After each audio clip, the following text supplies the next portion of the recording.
Wouldn't you like to know how to craft a life that you want to be living in? Right?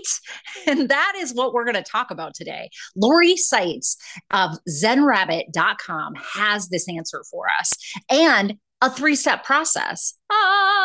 So, with her trilogy of success process, she is going to explain to us, even through her own lived experience of losing her mom and having to lose her first business or put it to bed at the same time in her life, how she was able to still be creating a life worth living in that she wanted to be a part of. And she's going to explain to us how we can be doing that for ourselves. And not only that, you guys, she shares an exercise during the podcast today. And on top of that, has given us links to a bunch of freebies, her meditations, and a download to help you get started. This is a podcast not to miss, and I can't wait for you to hear it.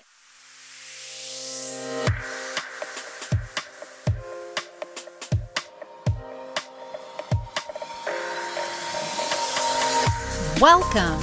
This is Midlife Crisis to a Centered Life Thriving, a podcast that teaches women in midlife to unapologetically stop silencing their dreams and start designing the lives they want to live in.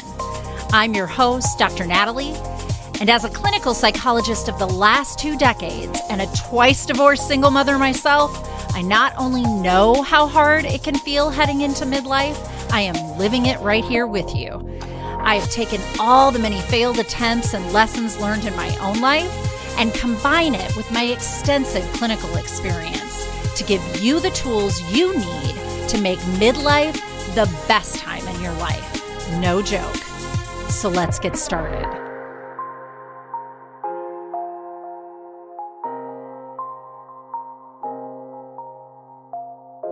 Let me introduce you to Miss Lori Saitz. She is the founder and CEO of Zen Rabbit, an award-winning writer, speaker, and broadcaster. Lori is on a mission to teach the world to be calm and grounded no matter what's going on. Can you think of a better skill set to be teaching in the world today? As a nationally recognized gratitude and meditation expert, she guides entrepreneurs and corporate teams from stressed and chaotic to peaceful and focused. Through a collaborative and interactive approach, she provides tools and techniques for increasing sales, enhancing relationships, and improving overall health. When she's not working, you can find Lori in her sanctuary, aka the weight room at the gym. She also loves cupcakes, Thai food, and classic rock music. Does it seem like it all goes together? Well, the beauty of Lori Saitz is you're going to learn today why it does. Tell me a little bit about you.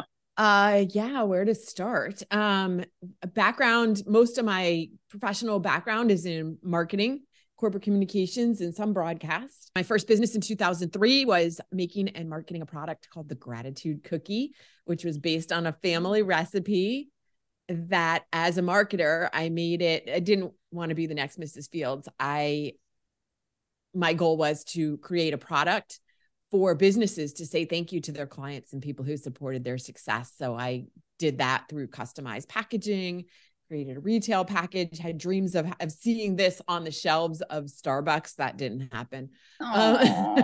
Because primarily, I'm sure I probably could have made it happen, but my pricing, they were so labor intensive to make that I couldn't get to a wholesale price that would have been, maybe I could have, but at the time I didn't really know how to do that. Yeah. To get to a price where I could sell it to them, still make a profit, and have them be able to mark it up 40 or 50 or 60%, whatever they do.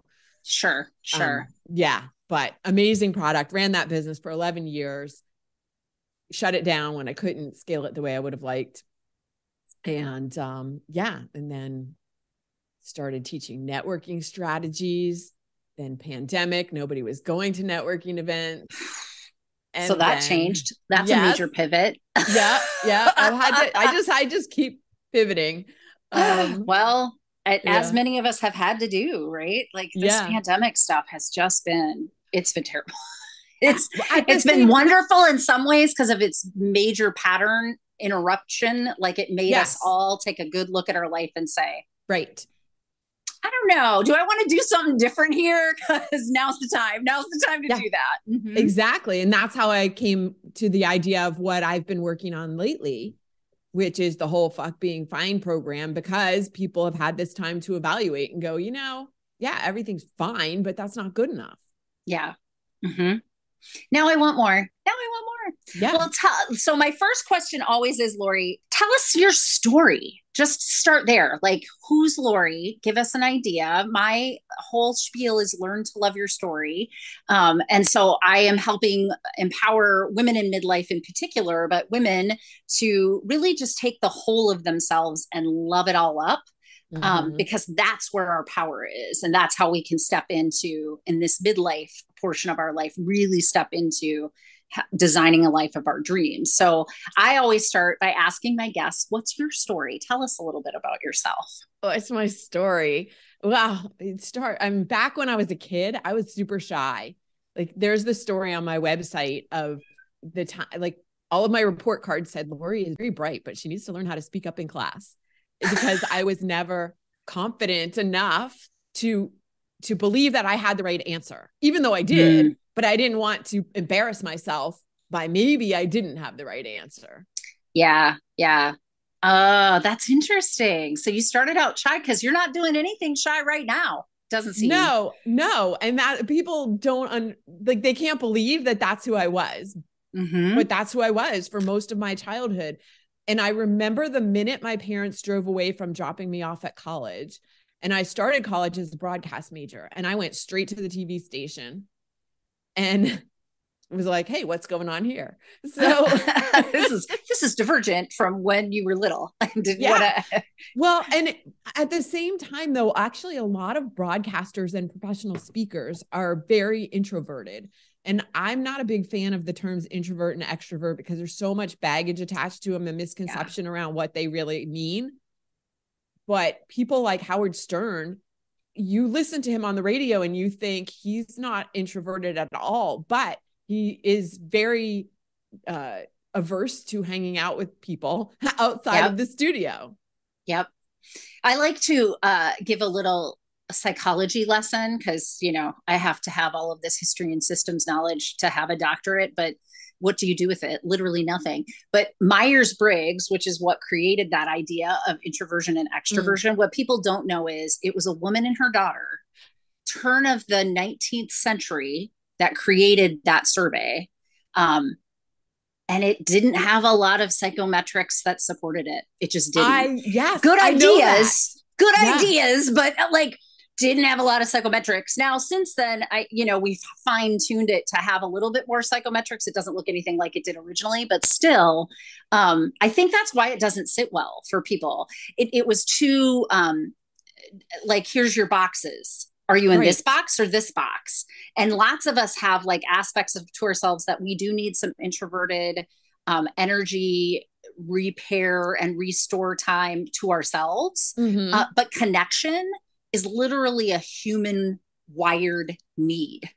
So you can't go without your connection with people. But what that looks like does vary person to person. For some of us, we can get a lot of that connection in big, broad groups. And for others of us, we feel the most alone when we're in big, broad groups and we just need our people. Right. So I don't like those terms either. I'm happy to hear others see there's just limitations. It's too, too neat absolutely. And clean to put us in those boxes. I recently heard that about Myers-Briggs. It wasn't based on any scientific studies or anything like that. There's a book, the first book I ever read by Dr. Benjamin Hardy, who I'm a big fan of his, is called Personality Isn't Permanent.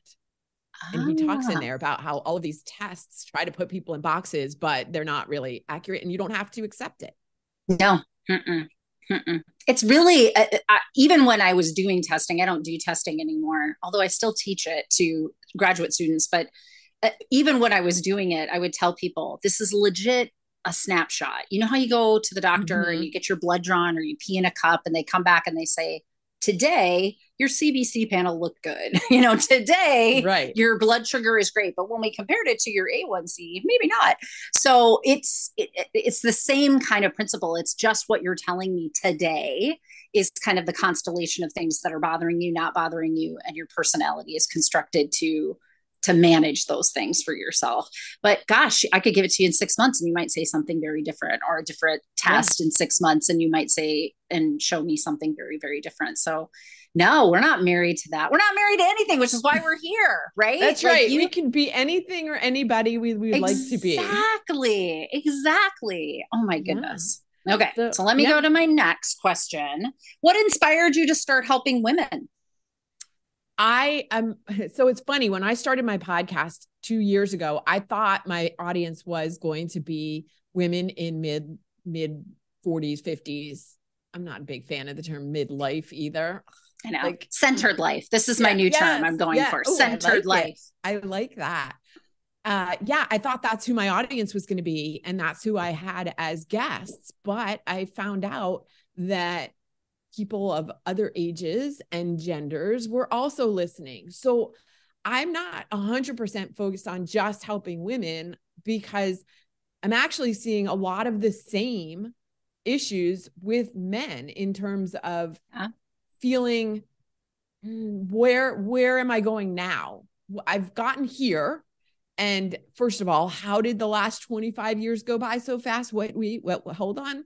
What just happened? I graduated from high school and college. How a blink ago? Blink. Right. I'm sitting at like my nieces and nephews' weddings and graduations, and I'm like, when did this happen? What? Yeah, it was just me like a couple years ago. There's some kind of time warp happening. There must be. Right. So, but yes, I mean, getting to this place where we're saying everything's fine because it's fine. Nothing's terrible. Nobody's, pulling. I mean, we might be like running around with our hair on fire, but some days, some days, right? But life is not terrible. And a lot of people look at their life and wonder what they have to complain about, but they're still feeling this undercurrent of suck. And so then they start beating themselves up because they're like, well, why can't I be happy with this? Look what I have. I have this great family, relationship, career, whatever it is. Mm-hmm. Why am I not happy with this? So then they go, there must be something wrong with me. And there's not. There's not. Something and so wrong. That's what drew me into, yes. All right. Because I was there. I've been there. And a lot of my friends have been there.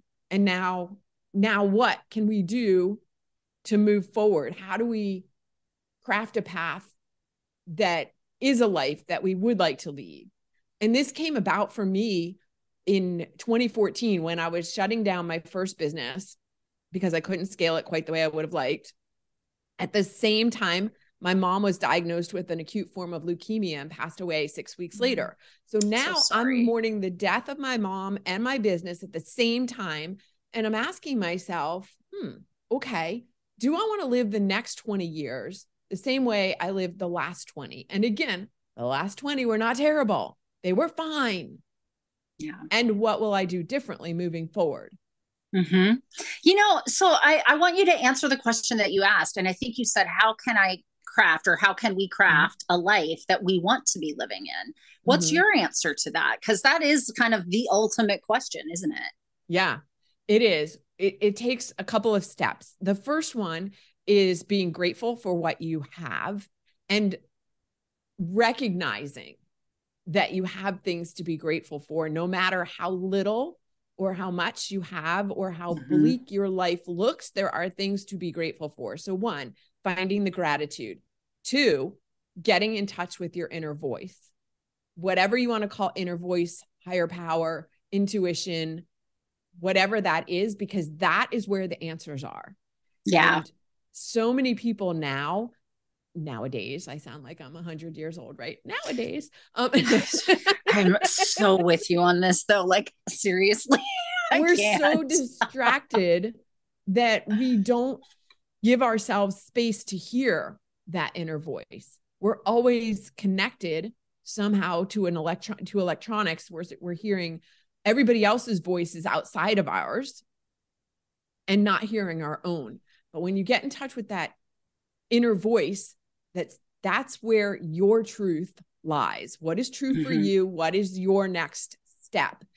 And so tapping into that inner voice, the way I do it is through meditation. And that's not the only way.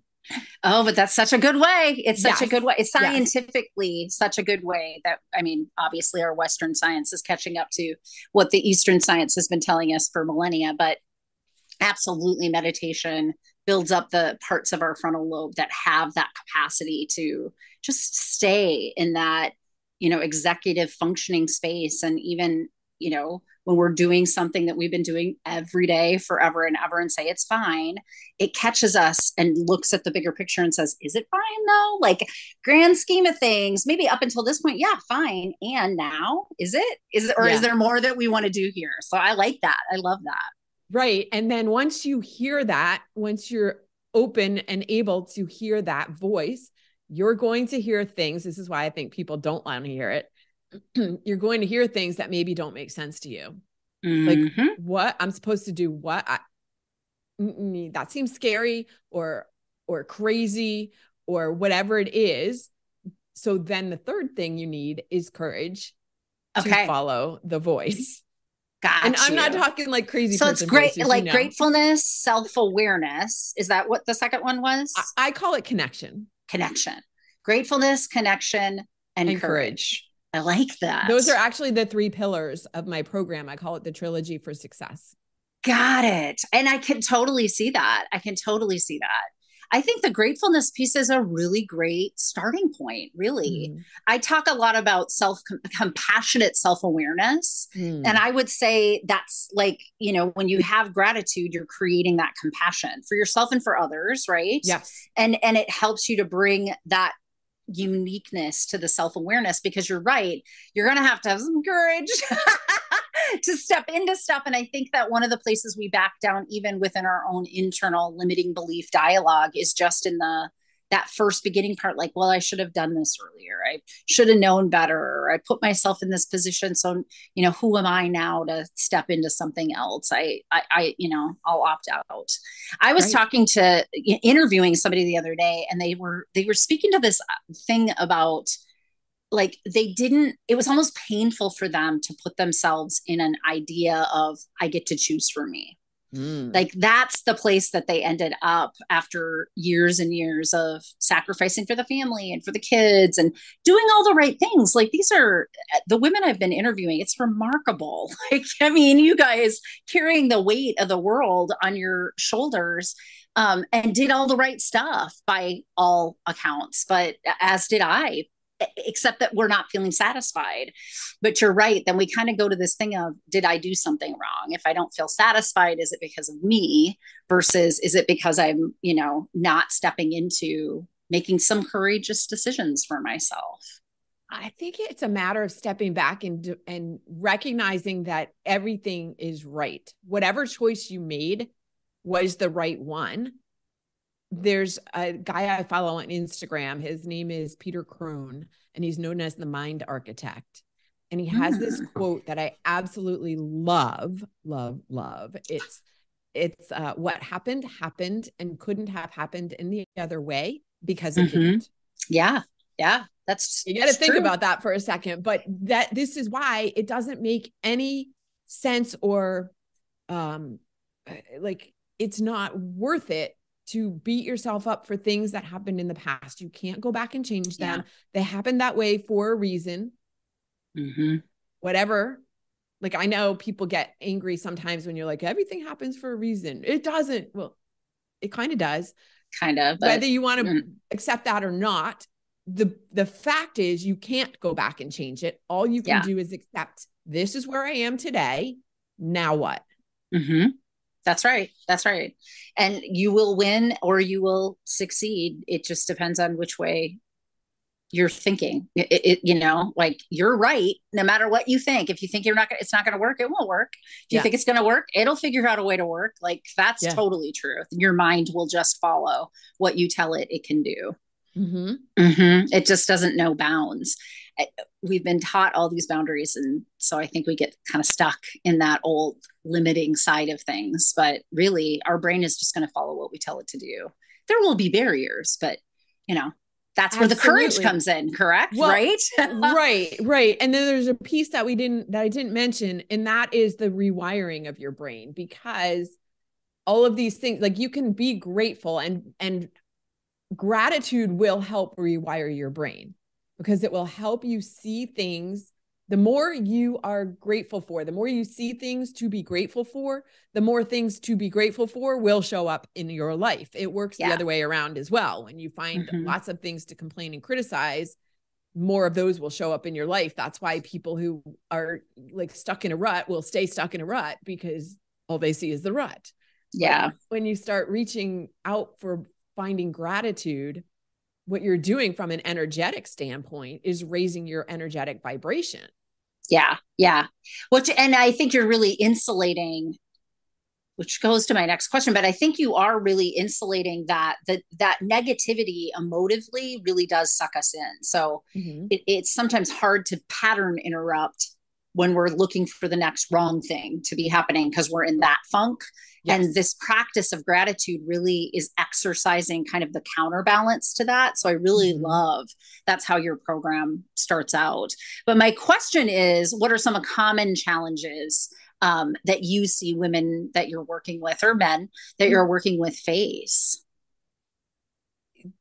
A couple of things. We touched on this a minute ago, is the beliefs. It's the limiting beliefs. Those can't be changed by just thinking I can change them. That you're trying to change things at a conscious level, but those beliefs are deep rooted in the other than conscious mind. And they were programmed there since birth. So it's a matter of actually rewiring, creating new neural pathways in your brain to believe different things that serve you better. And so that's like the main thing that holds people back, is trying to overcome those beliefs with methods that don't work. Right. I'm not a fan of affirmations for this reason, because you can walk around repeating I'm rich, or I'm wealthy, or I'm lovable, or whatever all day long, but your conscious mind is going, but no, you're not. But no, you're not. Yeah. Yeah. And it, like, aligning those comes through that emotive piece, which gratitude is, right? Yeah. Gratitude isn't a mindset shift alone. It's an emotional shift. Right. So when you can get your feeling state behind what you're saying in an affirmation, that's what, like, Dr. Joe Dispenza talks about when he's talking about that's where the change happens. Yes. You can say it all you'd like to say it, but if you don't actually believe it, the limiting belief is what will guide that. But if you can emotively get yourself to change, that's why I think it's just that's such a strong way right out the gate in that 3-step system for you, because it really starts to align for people emotively. How do I start believing in what I'm saying? I have to practice that. I have to practice believing that I have way more to be grateful for in this world than I do not. But I've got to train my brain to look for it, and then my emotions will follow with that. Exactly. Would you like me to share an exercise to help people? I'd love that. Yes, please. All right, cool. So next time you catch yourself complaining or criticizing, because again, we're human, we do it. Catch yourself and say, but I'm grateful for, and then find whatever you can find to be grateful for. It doesn't even have to be related to the thing you're complaining about, but I'm grateful for. Yeah. And have you ever heard that it's not a good idea to use the word but? Yes, because it negates the first part of the sentence, but I can see how you're doing it strategically. Exactly. That's awesome. Exactly why we're doing it. So, and it's good. I'm so glad you brought that up, because my listeners would be like, why did she not say anything about that? Because she's always telling us to use and. Because for me, I also am trying to help people hold paradox. It's okay that seemingly opposite things can be true. They truly can. And the more tolerance we have for that not feeling even, like, just say and, like, this is true and, what do I have to be grateful for? Like, let's focus on that. But I like how you're using it as a strategy because it really negates then the first half of whatever you're thinking. Right. That's and great. It puts the focus on the second part. Mm-hmm. This is something that anybody who's listening, the more you do this, the more naturally grateful you become. And you will just start seeing things, more and more things to be grateful for. Yes. Even in situations where in the past you would have gone into a rage or you would have been frustrated, whatever it is, you will more naturally go to gratitude. Mm-hmm. No, that was beautiful. Thank you. And thank you for sharing. I really appreciate that. So what advice do you give women in midlife who feel like they're stuck and they're not sure what they want to do when they're trying to build this life that they love? I love this question because so many of us are waiting for our purpose to show up like it's an Amazon package at our doorstep. So true, though. So true. I haven't found my purpose yet. Yeah. I'm like, oh, okay. Well, that's interesting. Right. My advice is start doing something. What is even moderately interesting to you? Start saying yes to more things. And that sounds crazy. Like people are gonna be like, say yes to more things. I'm already so busy. That's not what I mean. I mean, say yes to opportunities or things that show up for you that your normal response might be, no, I'm not interested, or no, that's not for me.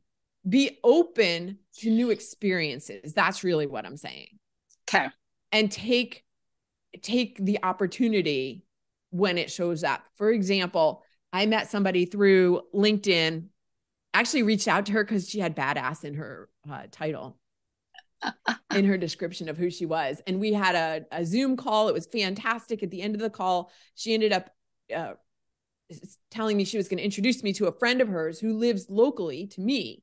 So then that woman and I got on a call and we were talking. And at the end of it, she said, hey, I'm part of this indoor rock climbing group. Would you like to join us? We're going next week. We go once a month.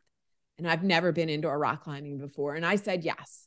Well, guess what? I freaking love indoor rock climbing now. That's so cool. Oh, I love it. Yeah. And so when you're looking for, I get that rock climbing is not my purpose.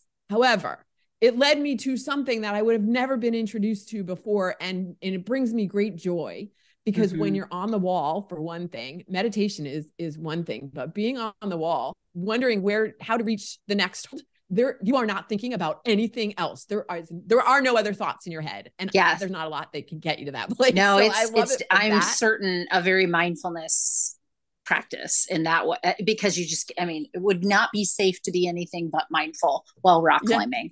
Yeah. I mean, you're in your gear. I get it, but still, right. Yeah. Mm-hmm. Yeah. So it's a matter of saying yes to these new experiences and opportunities and just crawling your way through because you don't know where it's going to lead. Right. A new job opportunity or somebody says something about a new career path or I don't know, just take it. Take a class, watch a video, read a book, whatever it is that you are being shown. And see, this comes back to getting in touch with your inner voice because little pieces of things will start showing up. Mm-hmm. Things you think are a coincidence or a synchronicity, they start showing up. And if you say yes to those things, it will lead you down a path that you would have never found by just sitting on the couch thinking, what am I going to do next? Right. Right. My new kind of spin on this within my own group coaching community is to say, you are your life's purpose. Mm-hmm. And when we center ourselves, then the content of what we're doing at any given time aligns in our purpose, us, right? But the content can flow and change. I would definitely tell you that for the last 20 years, the major part of my purpose was raising children. I still have an 8-year-old at home. It's shifting now because one of those children is now moved out and, starting his adult life. But I don't think that my life's purpose is to be a mom. Right. Mm-hmm. But I think I'm my life's purpose. And within the context of my life purpose, that was a big part of it for a long time. Being a psychologist, part of that for a long time. But I've almost I think it kind of trumps it all when we can think of it that way, like you are the purpose, what you're doing in that purpose will feel in alignment at different times in your life, like sometimes it will be rock climbing, sometimes it will be art, sometimes it will be a role like parenting or a job or something like that. But that ebbs and flows with the seasons of our life. What doesn't ebb and flow is that we are at the center of all of that. Right. Who you are at your core doesn't change. How you express it changes. Yeah. And I think that's where people get confused as to what is my life purpose. Like, I don't know that your life has one specific purpose of, like you said, being a parent, being a psychologist, being a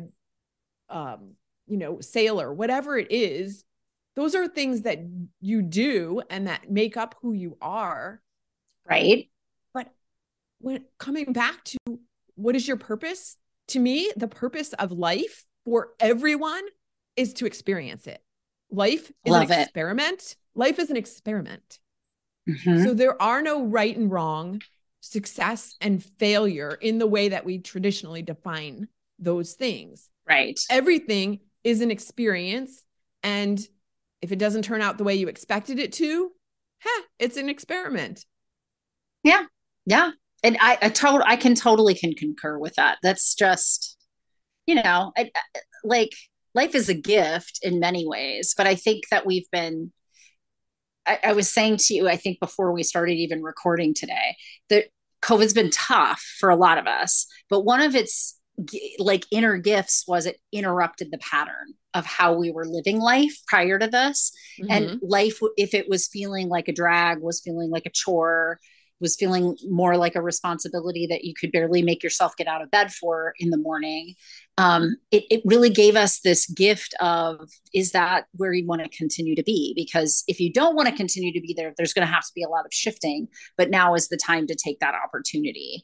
And for some of us, we've done that like gangbusters. And for others, there's been a lot of the limiting beliefs that held us back into old patterns. And so hopefully, people like yourself and I are giving women and men, opportunities to get coached in how to do this differently, how to step into our own courage and out of our trapped lives that way. Because life is, you're right, it's like just an ongoing experiment. It's a gift. It's something fun. You get to play with it. If you made a choice and you were totally 100% sure that was the choice to make, and then 5 years in, you're like, this doesn't feel great anymore. Great. That's fine. Then it had a 5-year shelf life. Let's keep going. Yeah. It might have a 5-minute shelf life. Exactly. It really doesn't matter. You can change your mind. I was talking to somebody the other day and I was saying, really the only decision that's not reversible or changeable is that one to have children. Like you can't go, let me give you back. Let me kind of do parenting. I don't want to you can't really do that. Yes, there are people who do that. I get it.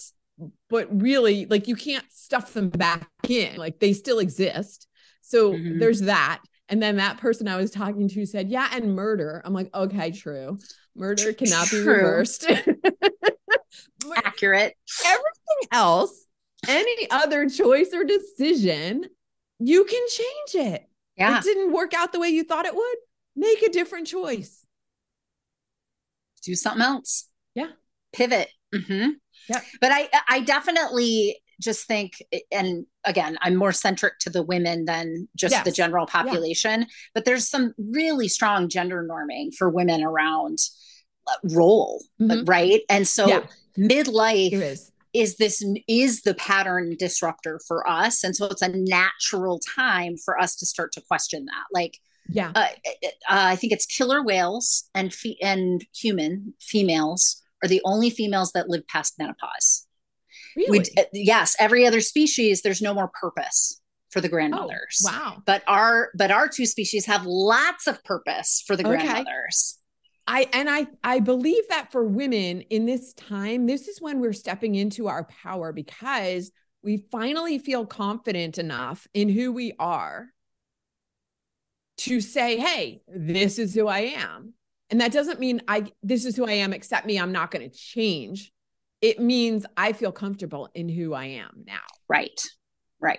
No, completely. I think it's, it for those of us who went through COVID and and are in that midlife, menopausal, whatever centered Yeah. life stage, it was kind of a doozy because it was all of that coming at us at once. And stepping into our power, though, it like frees us from a lot of things. Then Yeah. you're Well, just choosing your life instead of that living the whole life you're joke told. about the whole joke about Gen X, like, come on, we were the ones who were raised like a pack of wolves on our own. And now it just this occurred to me as you were saying that. Okay, now we're like going through menopause and midlife and whatever. Like, yeah, okay, come on. Come on. Come on. I know. We are going to be like, we're the toughest of all the generations. I have a friend that is just early 30s, but had something happen where had to have her, had to have a hysterectomy. And I think she has like maybe one ovary, but not both. And so she was put into menopause early. So she's having symptoms like I'm having symptoms, but I'm 47. And I talk about them constantly. Like I'm like, why does it why do I need to have a fan this close to my face to put my makeup on in the morning where it will slide off my face? And she's like, yeah, I didn't know that you could just talk about those things. Like that is not something our generation just does. Like I'm in a public bathroom just whining about something with her. And I'm like, listen, Gen Xers couldn't care less what you think of what we have to say. Not to mention nobody ever listened to us anyway. So we just were talking about all the things anyway. Like parents didn't care. Nobody was caring. But that's funny because I feel like the younger generations are far more open to talking about a lot more than we are. Yeah. I mean, we are getting there now, but we never have before. Like the conversations that my friends have had with their kids about everything. Yeah. I'm like, there are a lot of things, thankfully, that they keep evolving too. Yeah. I love it. They are. I love it. I love it too. I love it too. But I think that they're just, they're not enough of us talking about the changes of life for females. And it's constant. It is constant in our adult life, that those hormonal changes. We need to just make it normal to be talking about all those things. I think our generation is definitely doing that because you did not hear about it before. And now this is part of us stepping into who we are and owning it and being like, hey, let me tell you about this. Let me tell you about this. This is a raw deal. No. Who decided? Yeah. This does not seem okay to me. So tell me about how your services specifically help women embrace their unique strengths and use them to achieve their goals and create a fulfilling life. It goes for women and men. All of them. But yes, I do work with a lot of women because women are more likely to raise their hand and say, I need help. That's interesting. I see that. So in terms of helping them, it comes back to those three pillars of gratitude and mostly getting in. How do you connect with yourself, with your own inner voice and hear what it's telling you and then follow what it's telling you? And how do you get in touch with it? So we touched on meditation, which there are so many myths and misconceptions around that as well. And we were talking earlier about introvert, extrovert, but what is meditation? And so I spend a lot of time talking about or dispelling the myth that meditation is this one thing, sitting on a mat, cross-legged in total silence with no thoughts running through your head for hours at a time. That may be one form of meditation. And that's what people think of when they think, and they say, I'm not good at meditation. And so one of the big pieces is helping my clients realize what can serve as meditation for them, even if it doesn't look like that. Yeah. Yeah. Oh, I appreciate that you help women or help your clients to see it that way, because there is it seems like such an ethereal, huge thing, this idea of meditation, but there's such, strong definitions that it must be the Buddhist monk level, right? Right. And honestly, 2 minutes of focusing on your breath does wonders for your brain. In fact, the law of diminishing returns says that after about 15 to 20 minutes of true meditation, like getting your brain to be focused on one thing, there's not such exponential benefits after that. So it's not even a huge time commitment. I tell my clients, like, I'm talking about, could I get you to 15 to 20 minutes a day? If you could do that twice a day, awesome. But honestly, if you do 15 to 20 minutes a day, you're right in that you're getting the 80% of the effectiveness of it. And that's amazing. That's amazing. Yeah. Dr. Andrew Huberman has research that shows that 3 minutes a day, as little as 3 minutes a day, has significant benefit. 3 minutes. And so, whether it's 3 minutes or 15 or 20 minutes, that investment of time makes you so much more focused, creative, resilient, productive, that essentially what you're doing is buying back time, because something that might have taken you an hour could potentially take you 20 or 30 minutes. So now you just bought yourself a half an hour. Right. There's nothing else that does that. It's not time management. Time management is not what makes you more productive. It's this, what we're talking about, managing your inner thoughts and emotions and all of that. That is the true productivity maximizer. It completely. And ironically, we've been marketed to have ADHD. Why does everybody have attention problems? Because that's literally, we're being barraged with things all the time. Right. We're being barraged all the time, and our brain adapted to that. And now it's like popcorn, our brain has not adapted to it. Well, it's not adapting well, but it's trying, because that's what it does.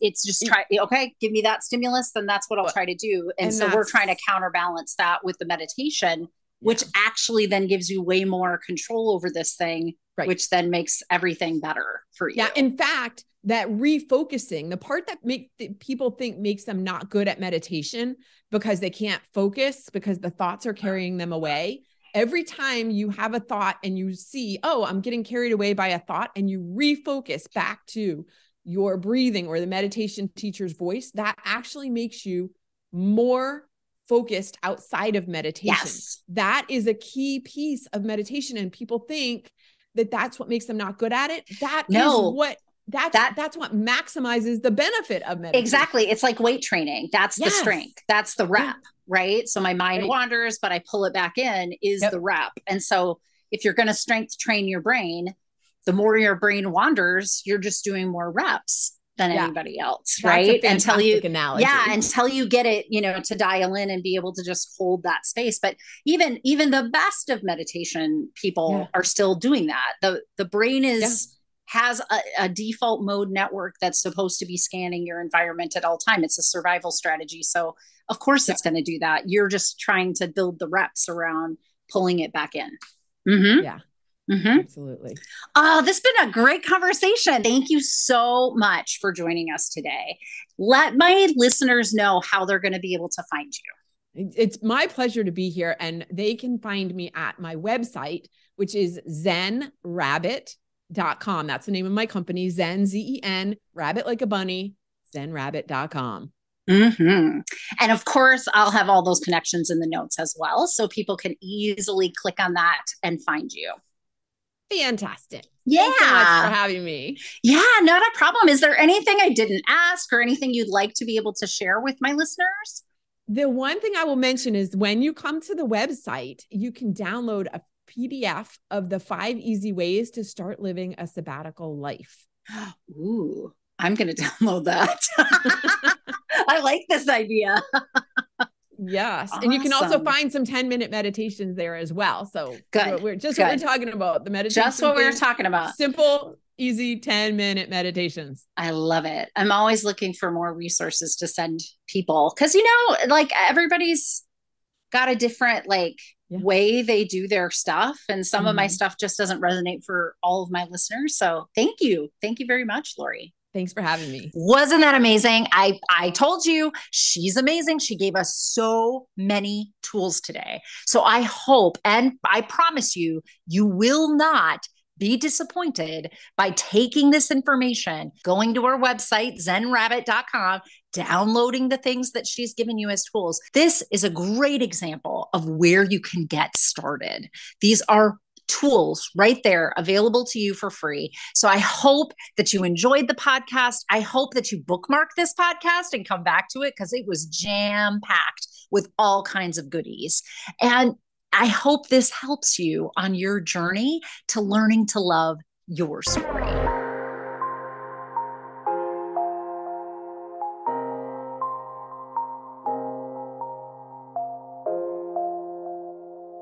All right, so I'm adding a little addition here. It's the legal stuff. Just so you're aware, nothing in any of these podcasts constitutes actual psychotherapy. Yes, I am a licensed clinical psychologist in the state of Minnesota, but everything here is just educational in nature and is a suggestion of things that you could be doing in your own life to learn how to love the life that you're in instead of waiting for a life that you're dreaming of to come towards you. So just remember, this is not therapy. And if ever you need any resources for mental health, look in my notes and I'll always have a little blurb at the bottom where you can click on a link and get those services for yourself.